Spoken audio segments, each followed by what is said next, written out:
We haven't seen nothing yet. We are still just at the tip of this revolution.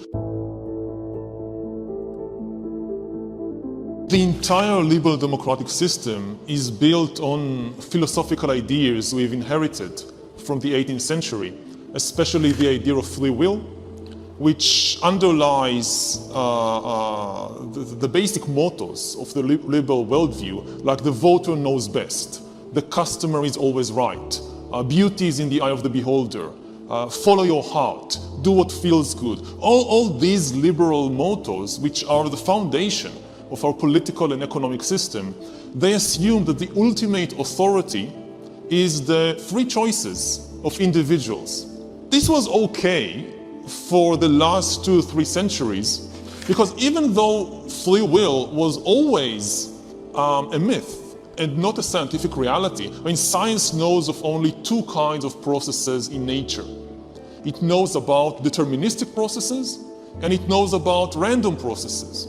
And their combination results in probabilistic processes.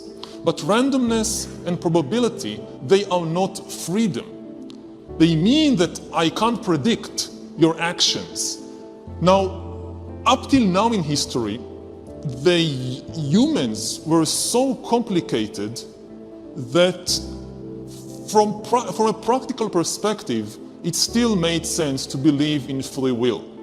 Because nobody could understand you better than you understand yourself. You had this inner realm of desires and thoughts and feelings which you had privileged access. The privileged access now belongs to corporations like Google. They can have access to things happening ultimately inside my body and brain which I don't know about. There is somebody out there, and not just one, all kinds of corporations and governments, that maybe not today, maybe in 5 years, 10 years, 20 years, they will have privileged access to what's happening inside me, more privileged than my access. They could understand what is happening in my brain better than I understand it. You don't have to give them permission. I mean, in some countries, maybe you have no choice at all. But even in a democracy like the United States, a lot of the information that enables an external entity to hack you, nobody asks you whether you want to give it away or not. Now, at present, most of the data that is being collected on humans is still from the skin outwards. We haven't seen nothing yet. We are still just at the tip of this revolution, because at present, whether it's Google and Facebook and Amazon, or whether it's the government or whatever, they are trying to understand people mainly on the basis of what I search, what I buy, where I go, who I meet. It's all external. The really big revolution, which is coming very quickly, will be when the AI revolution and machine learning and all that, the infotech revolution, meets and merges with the biotech revolution and goes under the skin. It's the microchip actually in his hand. The tiny implant is the latest advance in a biohacking technology that serves as his keys, his ID, and his wallet. When biometric sensors or even external devices, now we are developing the ability, for example, to know the blood pressure of individuals just by looking at them. You don't need to put a sensor on a person. Just by looking at the face, you can tell what is the blood pressure of that individual. And by analyzing tiny movements in the eyes, in the mouth, you can tell all kinds of things from the current mood of the person. Are you angry? Are you bored? To things like sexual orientation. Biometric systems can recognize a person's specific physical attributes, their fingerprints, facial features, iris, or retina. The technology is already used around the world. So we are talking about a world in which humans are no longer a black box. Nobody really understands what happens inside, so we say, okay, free will. No, the box is open, and it's open to others, certain others, more than it is open to you. You don't understand what's happening in your brain, but some corporation or government or organization could understand that. It used to be that the only way to be subjected to continuous observation and modification was to either be in an experiment. You could be in the basement of a psychology building and have students tweaking you for their projects, or you could join a cult. I mean, this has been done before, and often the people who are in these situations do not realize it's happening to them. In fact, the whole point is that it's sneaky. It's a mechanical approach to manipulating people. Consumer internet businesses are about exploiting psychology. We want to psychologically figure out how to manipulate you as fast as possible and then give you back that dopamine hit. We did that brilliantly at Facebook. Instagram has done it. WhatsApp has done it. Snapchat has done it. Twitter has done it. So there are great examples. WeChat is doing it. You're being subtly manipulated by algorithms that are watching everything you do constantly and then sending you changes in your media feed and your diet that are calculated to adjust you slightly to the liking of some unseen advertiser. You don't realize it, but you are being programmed. Do you know when iPhone real recently, they started putting that thing on your phone where you see how much screen time you had? Oh yeah, that's crazy. You look at it, you're like, what, 5 hours? 9 hours, 46 minutes. That's 5 hours of nothing. The founders of the great Silicon Valley spying empires like Facebook have publicly declared that they intentionally included addictive schemes in their designs. It's a statistical addiction. What it says is we will get the broad population to use the services a lot. We'll get them hooked through a scheme of rewards and punishment. And then within that, we'll very gradually start to leverage that to change them. So it's this very kind of stealthy manipulation of the population. So it's not as dramatic as a heroin addict or a gambling addict, but it is the same principle. It literally is a point now where I think we have created tools that are ripping apart the social fabric of how society works. That is truly where we are. And I would encourage all of you as the future leaders of the world to really internalize how important this is. If you feed the beast, that beast will destroy you. If you push back on it, we have a chance to control it and rein it in. When you watch the television isn't watching you. When you see the billboard isn't seeing you. And vast numbers of people see the same thing on television and see the same billboard.